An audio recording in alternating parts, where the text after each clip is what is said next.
January 19th, 2016 Planning Commission meeting for the City of Pacifica. Roll call. Commissioner Vaterlaus. Here. Commissioner Evans. Present. Commissioner Gordon. Present. Commissioner Campbell. Here. Commissioner Cooper. Here. Commissioner Niblin. Here. We have a quorum, and all commissioners are present. Great. Let's have a salute to the flag. Commissioner Gordon, would you mind leading? I pledge allegiance to the flag of the United States of America and to the republic for which it stands, one nation, under God, indivisible, with liberty and justice for all. Thank you, Commissioner Gordon. On to administrative business. Approval of the order of agenda. All right. Let's see. Commissioner Cooper.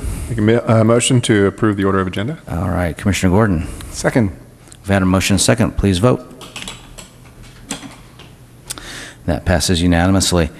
Approval of the minutes for January 4th, 2016.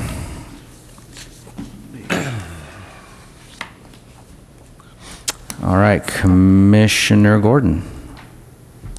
I move that we approve the minutes of January 4th, 2016. Okay, Commissioner Evans. I'll second that motion. All right, we've had a motion and a second. Please vote.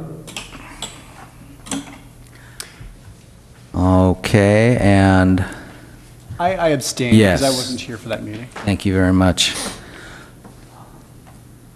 Okay, and Commissioner Brown's absent. All right, and that passes unanimously, or with one abstention. Onward to designation of liaison to the next city council meeting. So we do need a liaison, and it would be actually to the February 8th meeting. Due to a noticing issue, wrong date on a mailed notice, we're continuing a council call-up and an appeal of one of the Valleymar wireless sites, and so that'll be actually on February 8th. Okay, I think I'll handle that. Well, you had a conflict with a couple of them. Oh, is it the one that's... So we're looking for a commissioner that would not have the conflict. Was this one that I was there to consider? I know there was a set that I was there for, and then there were some that... Yeah, there was two sets This was the same. in Valleymar. If it's a Yeah. set that I was present for, It's actually all of the sites that are under consideration, so we need a commissioner without a conflict and a commissioner that was present for both actions. Oh, okay. Appear to leave three commissioners, Commissioners Vaterlaus, Evans, and Cooper. I'll attend that meeting. Everybody okay? Yep. All right, Commissioner Cooper, thank you. And so there's you and Cooper? No, I'm conflicted out. But I thought that I thought the call-up was for all the, It's just for one. it's just one? No, it's an appeal of one site Uh-huh. and a council call-up of all 12. So there's two different things going on there. But it's a call-up of just one of the commissioners as a liaison, is that correct? Right, we're looking for just one commissioner to be the liaison for all items. What's the one site? Hiawatha? The site on Hiawatha Avenue. Okay. Am I conflicted out of that? I can't remember. I don't think so. That was not the site that triggered your conflict of interest. but every site is under consideration. But every site's under consideration. Yes. I don't see why there couldn't be one conflicted and one non-conflicted. You're welcome to come. Yeah, could we have one conflicted and one non-conflicted? Could it be bifurcated? I just want to get straight on the procedure. So procedurally, the agenda will, they'll be hearing 11 Mhm. of the call-up items, and then a separate item for the one that was appealed.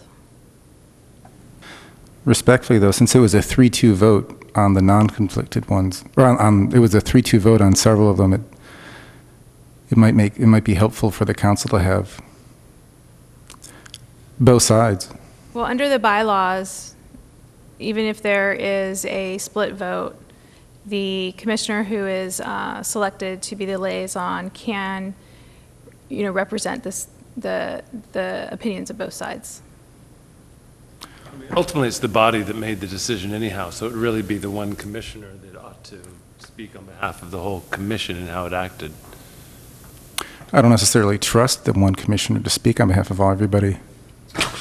I've done it. But the All point right. the point is to articulate the position of the Right. positions that were, and the views that were expressed before by the planning commissioners. Is that not right? So- Right. Correct. Okay.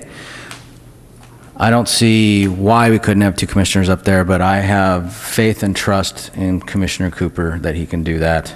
So I think we just proceed in that way, that fashion. So, next up, That was the 8th, is that correct? Correct. Yes, February 8th, thank you. let's see, next up is oral communications. I'll read it, but I don't see anyone out there. This portion of the agenda is available to the public to address the Planning Commission on any issue within the subject matter jurisdiction of the commission that is not on the agenda, and the time allowed for any speaker will be 3 minutes. I'm not seeing any cards appear, so we're going to move on to consent items. There's none, and we're going to move on to public hearings. There's none, so we're going on to consideration items. The first consideration item, an overview of principles governing the findings, effective conditions of approval, and land use decisions. This is just for audience out there, we're just going to receive and file this information tonight. So as we're getting the presentation set, I just want to mention that this item is on the agenda because the Planning Commission requested some information on drafting effective conditions of approval, and in preparing this for you, it made sense to kind of start with an overview of findings, et cetera. So some of this is probably not new to some of you, but it's just an overview of how to ultimately create effective conditions that reflect the decisions that the Planning Commission wishes to make. So I wanted to mention that I have Kevin here representing our legal team, and he may interrupt me to raise some important points as they come to mind, and may interrupt me to provide some examples of cases that he's aware of that are relevant. And I wanted to encourage you guys to interrupt me, raise your hand if you'd like me to stop for a question that you might have. Or to ask me if there's something insight you think I might be able to provide on a question. And to lead off, thanks for the memo, the memorandum that we got regarding bias and the fact that we're not going to be discussing any city projects tonight. And so everyone's going to refrain from doing that. And then just so I don't forget and table it for, we can table it for later, but at some point we did want to discuss a specific project that kind of triggered this discussion, the Harmony at 1, and so. Yeah, that's right. And you, the Planning Commission received some correspondence, and I was preparing to discuss a particular condition, if not at least in a memo format to the commission. And then there was the correspondence received that indicated that we probably need to be a little bit more comprehensive in our response or the information that we provide to the Planning Commission. So we're taking a little bit more time to do that. Okay. Any ETA for that? Just By the 8th. okay. Thank you. So the topics that we're going to cover tonight is the right to a fair and unbiased decision makers.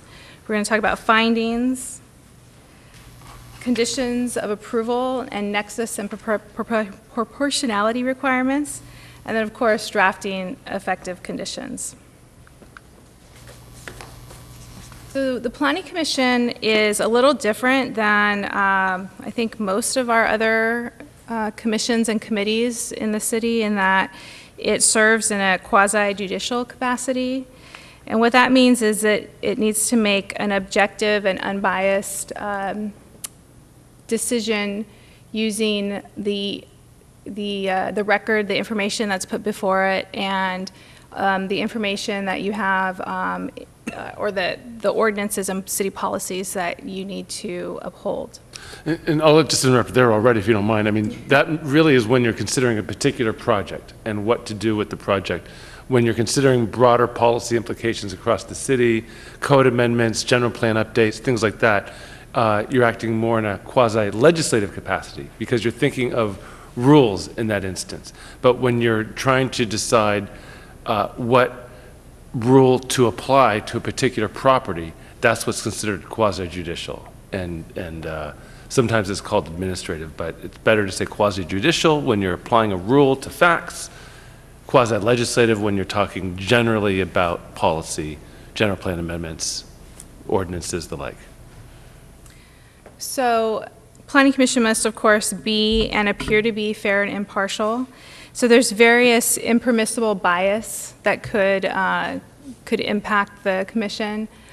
First is personal, and I think the kind of classic example here is if you have a personal or religious belief that would not allow you to be impartial in deciding, say, something like a Planned Parenthood clinic.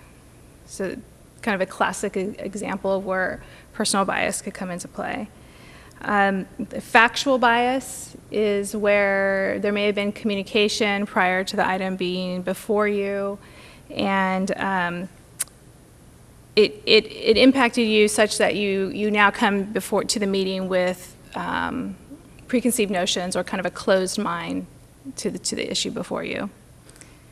And I'll just jump in again there if I could, and that is that this is really, it's a reasonable possibility of bias. The courts presume that you're all acting as impartial decision makers and looking at the facts and applying the law to the facts. There's absolutely a presumption about that. When there are some indicators of bias and somebody, whether it would be the project applicant himself or herself or itself, or whether it be somebody opposed to the project, for example, the burden's on them to show that there's bias. You get the presumption. But if there's indicia of bias, they don't have to prove actual bias. They have to prove a reasonable possibility of bias. So you get a benefit as a presumption, but then going into it, you actually have to be clean.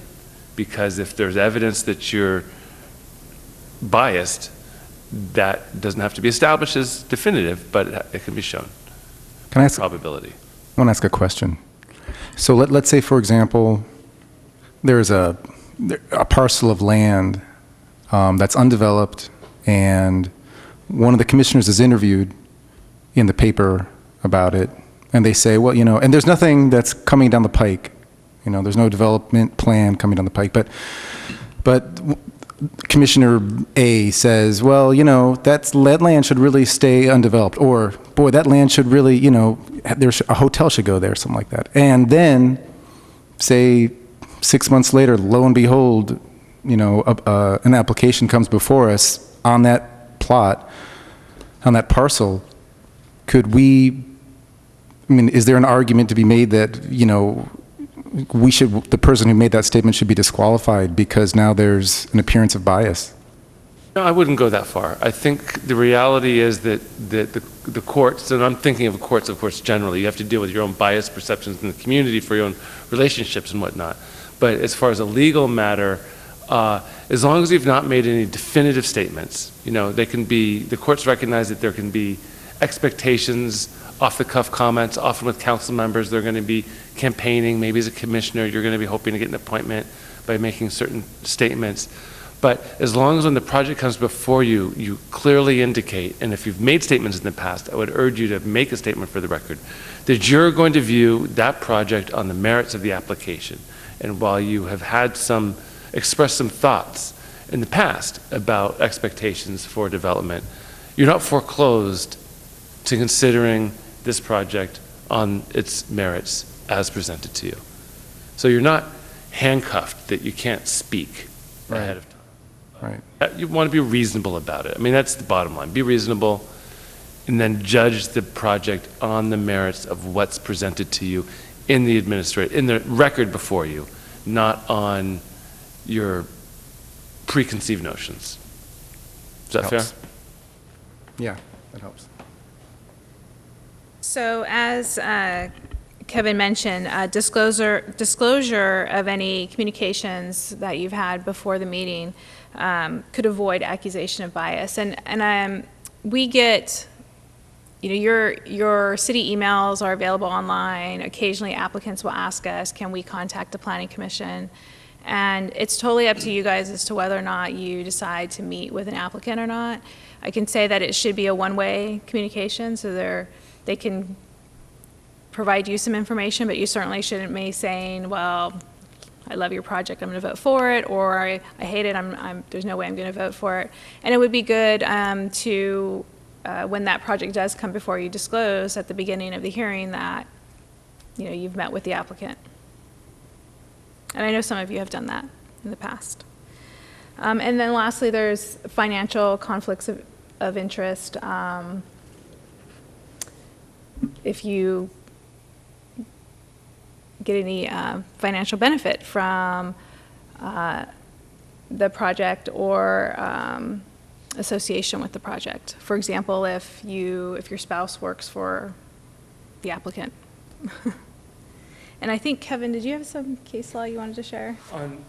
Not on the financial conflicts of interest. I mean, I could. Just on bias. I could on the bias. I could on the bias point. I mean, there's an example of a case, I think it's already been brought to your attention, actually, but it was the one I was separately thinking of, where it was either a planning commissioner or a council member, I believe it was a planning commissioner, anonymously penned an article that was in a newsletter that was, again, I think the facts were negative, but it really doesn't necessarily matter for the purpose of our discussion about the project, and making a very strong argument that this is how he believed the outcome should go.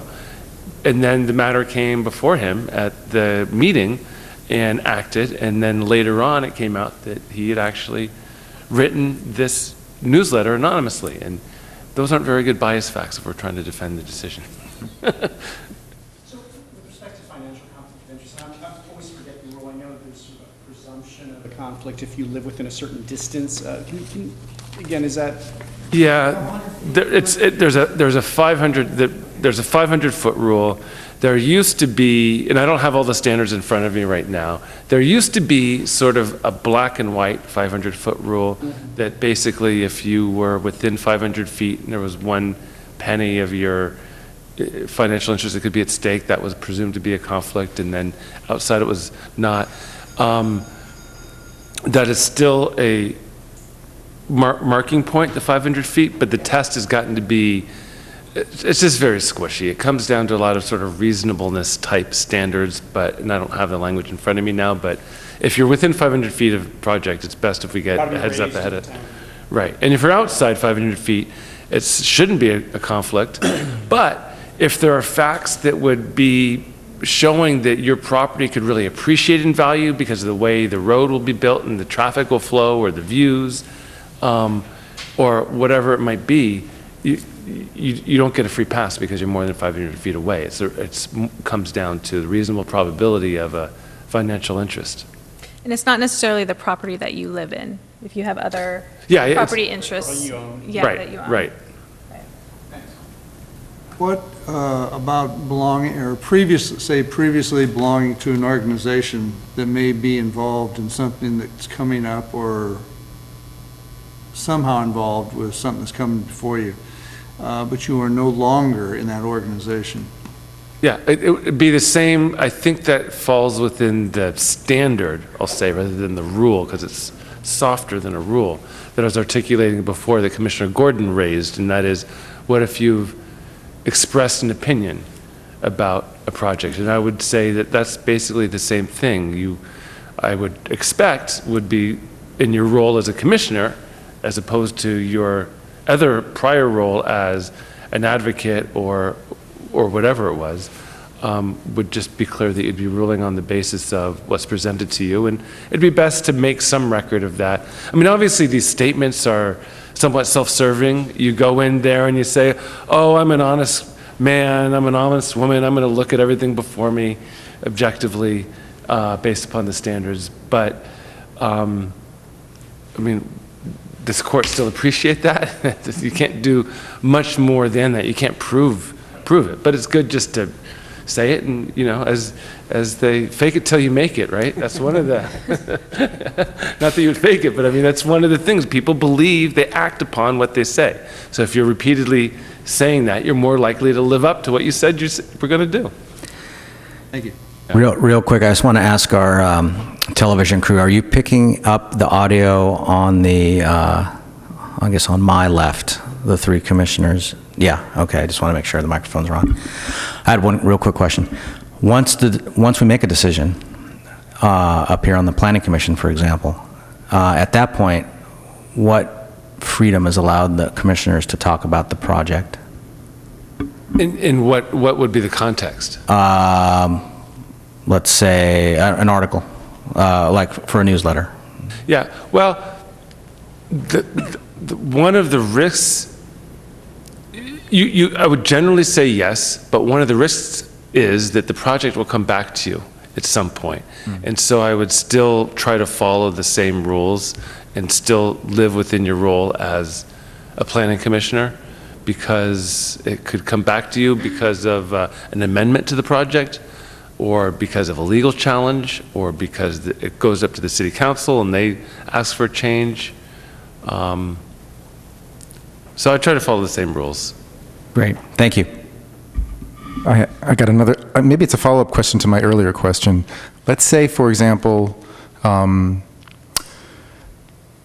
there's a dinner conversation amongst friends about a particular undeveloped parcel, and I'm expressing my views about it. Does the analysis change if there's an application pending for that parcel versus there's no application pending? I would say it's a little more sensitive, and so you're moving closer to riskier territory, but that you're not 100% precluded from talking about it. I mean, I would say less rather than more, but I wouldn't say you're prohibited from speaking about it. It's not like you're on the jury. It's not to the same standard as with, when you're on a jury and the judge says, don't talk about this, don't read the newspaper.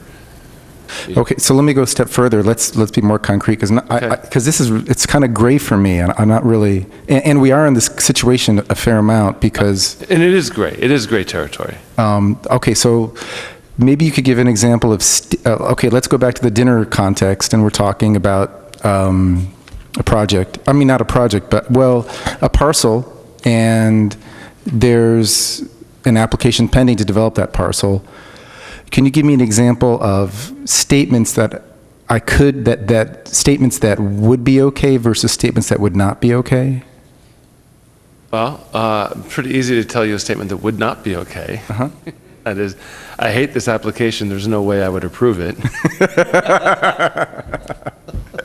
So I'll go with a softball there. I mean, I suppose a statement that would be okay would be something like, I think this is an interesting application. I'm looking forward to learning more about it. From what I know so far, I think that development of a multi-unit family, let's say it's a multi-unit housing project, it could be anything, right, or a shopping center. I think there's a lot of potential benefits that could bring. We need the housing in the city, and this looks like the design, it seems, appealing based upon this, or whatever the features are that you would be coming to mind. But I would not make unequivocal statements about it, and I would just qualify them. You don't have to do it with every single sentence, but say that, but I haven't seen everything yet, and so I need to be as I evaluate it and come to a final decision on it. My opinions may change, or I will learn more about it. Something along those lines. Is that Yeah, fair it sounds like you guidance? can give your opinions about it without being conclusive. I think that's fair. I think you can give, preliminary opinions, observations. I mean, I don't think anybody's going to expect that you would not be developing some thoughts and questions and opinions, judgments, as you're going along in the process. But as long as it's reasonably clear that this is your working draft, your working thoughts, and you're open to more information, and you have not come to a strong conclusion. I think those are reasonable parameters to make. Thanks, that helps. That helps. Can I ask? I have a question. After the Planning Commission has voted on a project, sometimes there are people who oppose the project. Once we voted, isn't that a solid, if we vote in favor of a project, then the council is in favor of the project, or the commission, I'm sorry. And it's up to, for appeal, but shouldn't the people work as a team after that? On the commission itself? Yes. Yeah, I mean, that was alluded to earlier when a liaison was being selected, and that really, the body is the body that made the decision, and you're not fractured after that. You may have wanted a different result, but now that you have the result, it tends to work better even if you were in the dissent, that you will acknowledge, well, this isn't what I wanted, but now that we have it, I will be contributing my thoughts if there's any other action on the project consistent with that. Just like you would hope that when you were in the majority, that the dissenters would do the same. So I don't think you were asking that as a bias question as much as an operational question, but that would be sort of best operating practices would be to follow that. Thank you.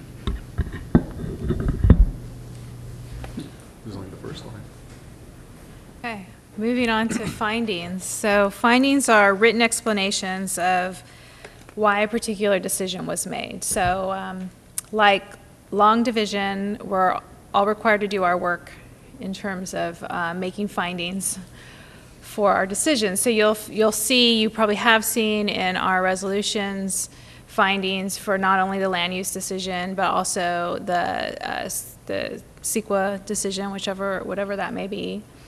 And it must be supported by substantial evidence in light of the record. And so these are very, very important, because if a decision is challenged, the court is going to analyze the findings and determine whether or not there was sufficient evidence in the record to support the decision that the Planning Commission made. And so because they take so much time and they're so detailed, staff prepares findings ahead of time, of course, and they support whatever decision we're recommending. And so you may have staff or legal experts ask the Planning Commission to continue an item because there may be something about the way the decision is going. Either there's a change in something significant and we need to change the findings, or perhaps there's a different conclusion that the Planning Commission is coming to and they want to either approve or deny the project that's not the findings that the city staff had recommended and brought before them. And so unless there's some sort of statutory time limit where we may actually ask you to take a recess so that we can kind of scramble and put together some findings.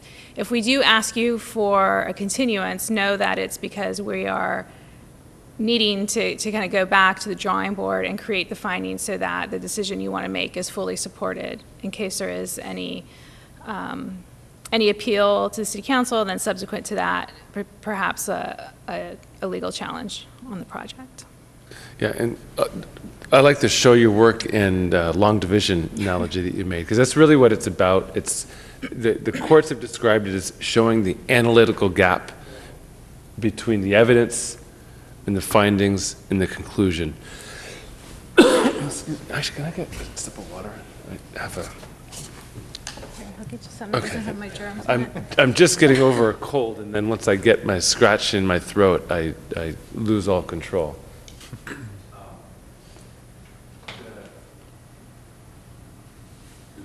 And actually, I think this city does a good job of showing the connection between the evidence, the findings, and the conclusion. But the hardest part really is typically between the evidence and the findings, because often cities look at the findings about say, impacts to the neighborhood or consistent with the general plan, things like that, and they stop there and they don't really dig down and make sure that's supported by evidence so that you can defend that decision in court. And because we're talking about quasi-judicial decisions, the courts really want to see the connection between the evidence, the findings, and the conclusion, whereas with legislative activity, they're much more deferential because that's broad-based. But when you're talking about a particular parcel or a particular project, they are. And so just to give give an example or two to try to explain what I'm talking about between the difference between evidence, findings, conclusion. If you think about the issue of whether a driver violated the law by running a red light, okay? The conclusion is whether the driver violated the law. The finding is whether the light was red when the driver went through it. And the evidence would be the testimony from maybe an adjacent driver who was explaining how she was approaching the light and it was green and then it turned yellow and slowed to stop, and by the time she got to the crosswalk it was red, and then immediately after that the car that had been adjacent to her had gone on through and not had stopped like she did. That's the evidence.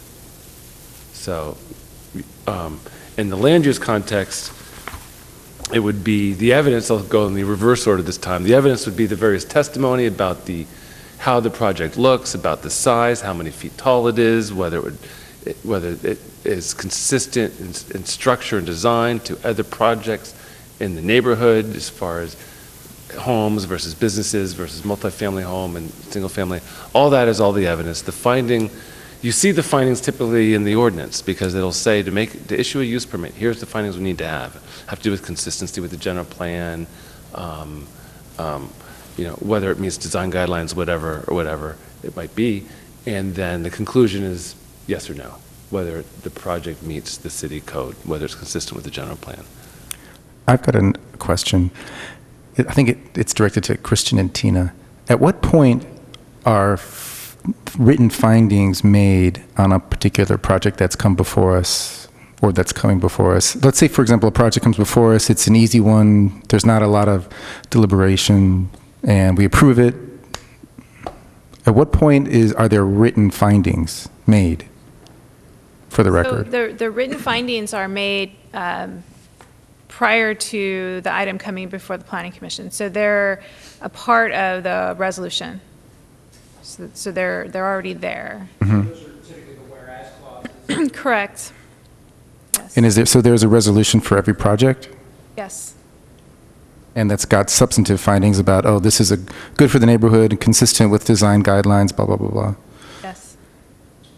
Good to know. And typically you won't see that much evidence in the resolution. Sometimes the findings will get to be specific enough that they're actually inclusive of the evidence because you want to emphasize a point, but you wouldn't necessarily look to the resolution for the for the evidence, but the staff report will typically have the details, as will the testimony that will be the evidence that supports the findings. They're typically written in the resolution.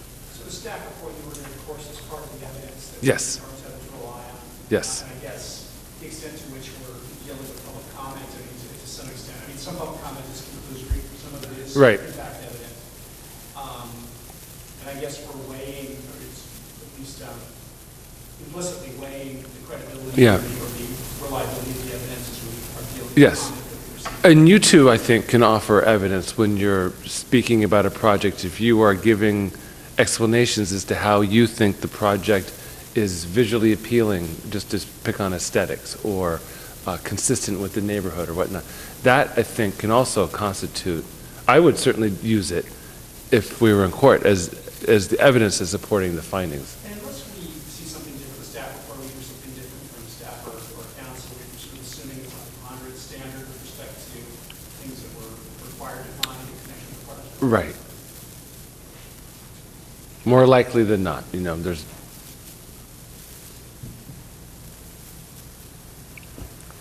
Okay. So moving on to conditions, nexus, and proportionality. So no private property may be taken for public use without just compensation. This is a taking. And I think everybody's really familiar with eminent domain, and if the city's going to take your property, they have to compensate you for it. But it does get a little bit more nuanced than that when dealing with land use issues. So there's various types of takings. There's physical taking, which could be an eminent domain issue, but it could be smaller than that. It could be that the city would like to put a streetlight controller box on your property, and the city needs to purchase an easement or purchase right-of-way from you to do that, from the applicant to do that. So, that could be a physical taking too. It doesn't have to be the entire property. Denial of economically beneficial use. I think probably the easiest example is if the city, a city zoned a piece of property for a park, and there was nothing else that they could do with it but be a park. It's effectively taking the property. So that that would be a problem as well. And then there's land use exactions, and the exactions, which are also conditions of approval or part of the conditions of approval, they need to have a direct nexus to the project, so they need to be related to the project and the impacts that the project are creating, and they need to be proportional to that impact. So if a project is creating 10 more vehicle trips, you may not be able to condition the project to build an entire new road. Maybe they would only have a proportion of that road, and that therefore they would be paying their fair share of an improvement. And I can give a couple of examples of this, and you maybe even hear about them because people will be bringing them up when they're before you. There's a few famous Supreme Court cases that applicants will often throw out. One of them, I'll use those as an example because they're apt. One of them is Nolan versus the California Coastal Commission. That comes up from time to time. That's a Supreme Court case. And basically what that was, there was an applicant to construct a residence along the coast because of the Coastal Commission's concerns about limitations of views of the coast. And by this we're talking about from the street down to the beach and whatnot. The Coastal Commission said, well, now you have to do, I think it was an easement across your property. So they were basically, the impacts were perpendicular to each other in a way, right? So there wasn't a problem walking along the beach, but the Coastal Commission was concerned about the impact of looking at the beach from beyond it. And the Supreme Court said, there's no nexus there. The harm, Coastal Commission, that you're trying to cure is not what you're curing by requiring an easement across the beach. That's the concept of nexus. And then the concept of rough proportionality is along the lines of what Tina said, which is it's more than you can ask for. The famous case about that is called Dolan. I don't think it's a better example than what Tina gave, but basically the idea of they cause some impact and you just try to extract more from them to cure a problem that is beyond any reasonable measure of the impact caused by the project.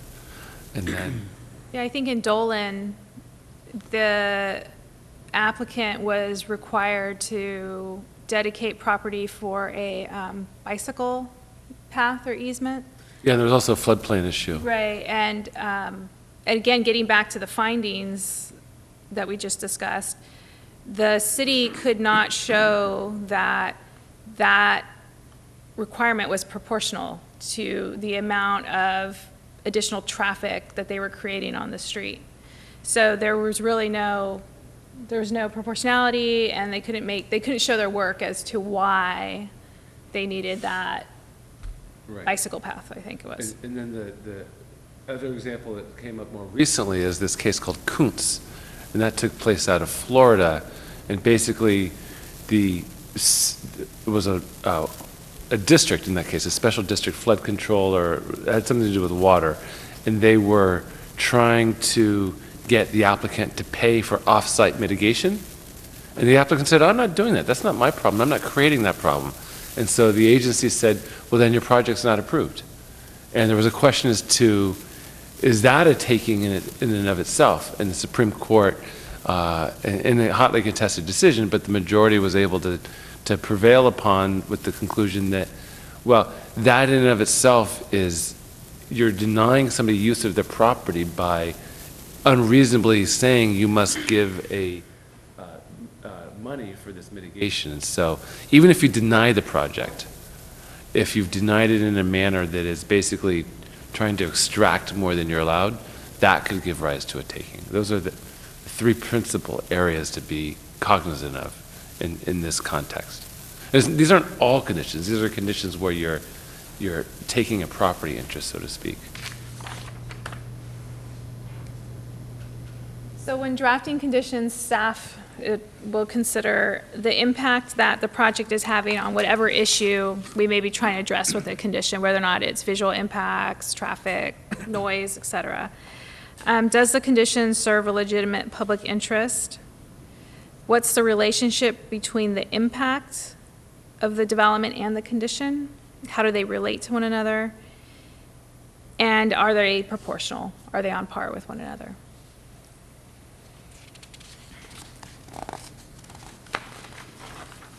So drafting effective conditions of approval. So just to stop there on the word effective, to me, to be effective, it is something that's going to be able to be implemented by the project and by staff. And so it's not something that is going to be difficult to interpret in the future, because projects are sold. You know, the entitlements run with the land, so those go with a new owner or developer who may read them entirely differently. Staff changes. If it's challenged, you may have a judge or different judges if it's on appeal who are also reading the conditions of approval. So it's important for them to be internally consistent. So it's difficult for us to implement conditions, us being staff, if you have two that are conflicting with each other.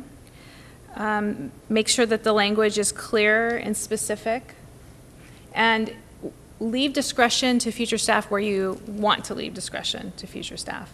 So, for example, if there is a concern about the amount of shade that's going to be created by a landscaping plan, you might want to be specific about how much shade should be created when the trees are fully grown, but leave the actual species or specimen to the discretion of staff and the landscape architect. So that's kind of an example. And one thing I think that's really important is to address timing. I can't stress how important enough that is. Especially when you have, of course, when you have a project that's going to be built over phases or over a period of years, it is very helpful for staff in implementing conditions if improvement X needs to be completed by before the first building permit is issued. Is it waiting until the very end of the project? Is it by the 5th building permit? Whatever that might be, because when, you know, it helps us manage the project, and it's going to help direct the applicant in terms of their financing their project. You know, particularly if it's a costly improvement. And my last bullet point there is to ask for staff's assistance. We're here to help. If you're reading through your commission packet and you have questions and you say, you know, hey, I think this issue was missed. I really think that, you know, after considering the testimony and the evidence, I may want to add a condition of approval. we can help you draft it. It's easier for us to do that ahead of time and make sure that we consider all of these items. And in the case where something more significant is going to change, we can even think about drafting new findings or whatnot. So it really helps us to bring you guys resolutions and conditions that reflect the decision that you guys want to make. Tina, I had another question for you. When We're on the questions section. Oh, cool. You said that when we approve a project, it becomes an entitlement that runs with the land, Correct. right? Is there a shelf life to those approvals, or do they simply 100 years, 150 years from now, still Well, good? there's a expiration date if they're not acted upon, Oh, which you guys are familiar with. ta- But once they're acted upon, the entitlement's vested, and so then that stays in place. So probably the vast majority of the conditions of approval are related to how it's built, something's built. And so those are kind of completed and checked off. But some things may last a long time. So signage, for example, how much signage you can have. So my question wasn't really about conditions of approval. It was actually about sort of the right to, let's say, for example, we just approved, the right to build a house, a single-family house on an undeveloped parcel. That right that we just granted, that stays with, and let's say then the guy who was the owner sold it 5 years later, but he never did anything to build the house. So yeah, so there are expiration dates Uh-huh. on the entitlements. And What are so you guys have, depending on the entitlements, either 1 or 2 year expiration date, and then they come back if they want to have it extended for another year. And I think we had a discussion about, I'm not sure if you were part of the discussion, about bringing back a change to the municipal code so that an entitlement's good for 2 years, and then they can get one year extension. Because right now, the extensions are rolling on kind of forever. We've had some projects that just come in year after year after year, and they get an extension. And I guess that wouldn't be so bad, except that we have triennial code cycle updates, and so before you know it, they're out of your plans that you've entitled are kind of out of whack with the building code and fire code and other regulations. So it's not a good practice to let them go on that long. So if owner A doesn't act on it, then the entitlement expires and it's no longer there. And so under the current code, entitlements are good for 1 year, you said? It depends on The project? It depends on the type of entitlement. So either 1 or 2 years. 1 or 2 years. Yeah. But then they're allowed to get they're now allowed to get extensions indefinitely, of 1 year extensions. 1 year extensions. And I thought, Commissioner Gordon, to your question initially, there was also a component of that asking, once a permit's exercised, is it valid forever? And I'd say in most cases, yes, it is. I think a common example where you may see some type of limitation on the duration in which the permit is valid after it's been exercised is the example of use permits. So from time to time, as long as they're reasonable, it may be possible to say this use is permissible and will expire in 10 years or 20 years or whatever the case may be, or maybe you condition it to something else. Like a use permit on city-owned property will be valid as long as the lease is valid. So if the city council decides not to grant an extension to the lease, then the use permit perhaps is void. So those are sensitive situations, and so we certainly need to consult with the city attorney, but in limited instances, it may be possible to limit the overall.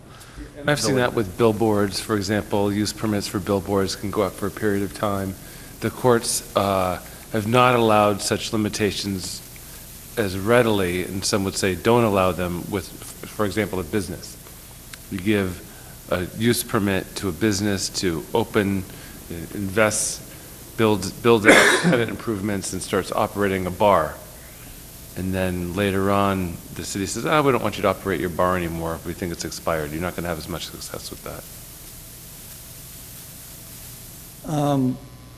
The coastal, now, when it comes to a coastal permit, is that still the same idea that, that you were talking about on extensions? For Yes. coastal development permits?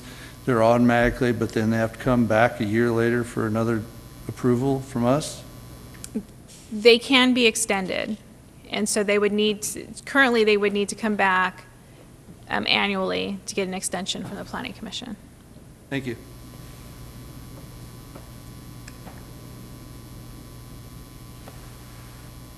Any other questions?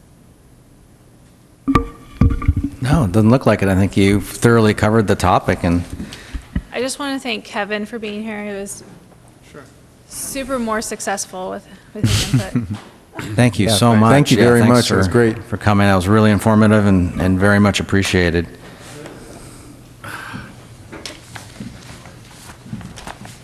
Yeah. I was asked if that qualifies for an hour of CLE. It does, we don't have to take the ethics training though right now. Nice. Oh, man, Provider. let me down. Mine's all due 31st. All right. Thank you again. All right, and onward. Okay, we're on to our next consideration item, which is the Library Advisory Committee appointment. And here we need to appoint one planning commissioner to sit on the Library Advisory Committee. So just really briefly, so the City Council has directed staff to move forward with various actions to construct and build a new city library. And so one of the things they have done is created a library advisory committee. And so we're asking for the Planning Commission to appoint one person to serve on the committee. It's probably going to be one meeting a month in the evenings. We haven't figured out what day of the week it'll be.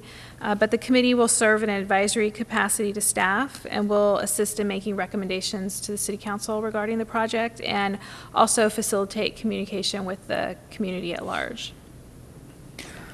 Okay, thank you. Well, I'm going to solicit interest from my fellow commissioners on this.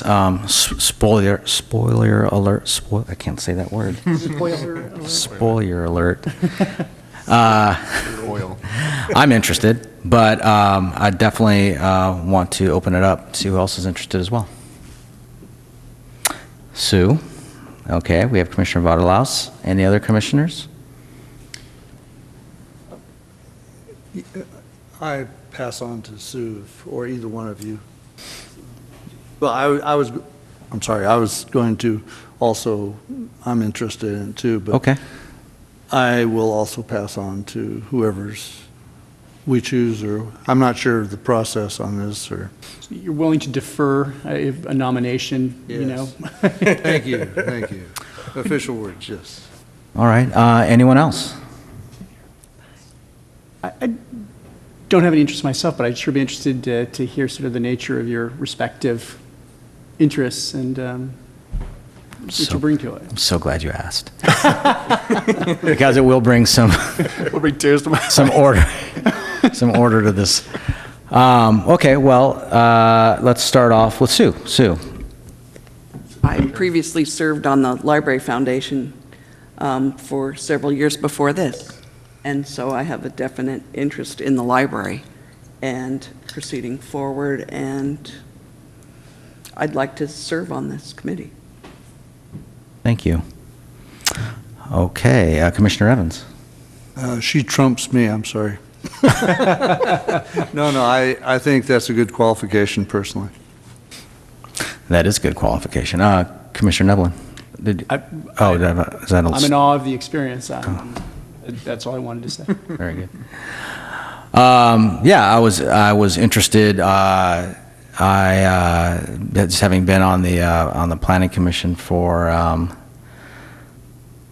disturbingly long time now, actually, 8 years. I was interested not only in the library, but how it connects to the Palmetto revitalization and the streetscapes and things that I've been involved with over the years. So how it all ties together is of interest to me. So that's where I'm coming from on that.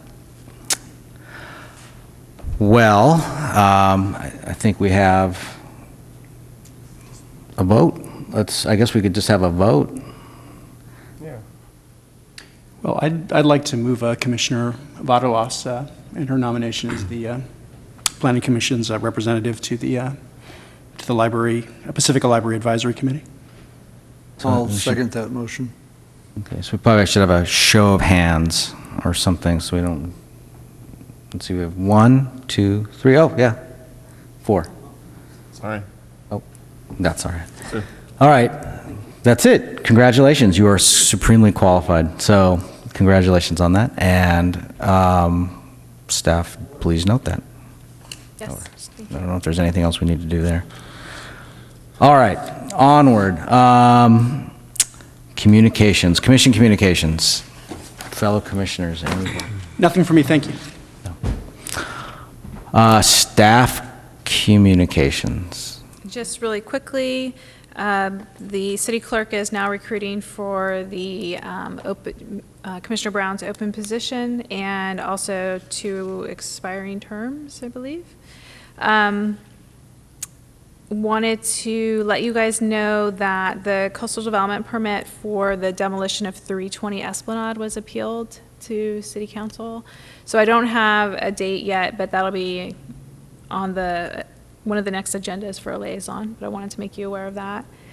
And you probably saw the news over the weekend, so the city had an eventful 3-day weekend with storm response, and so the situation over here on Beach Boulevard was probably the most significant public works issue.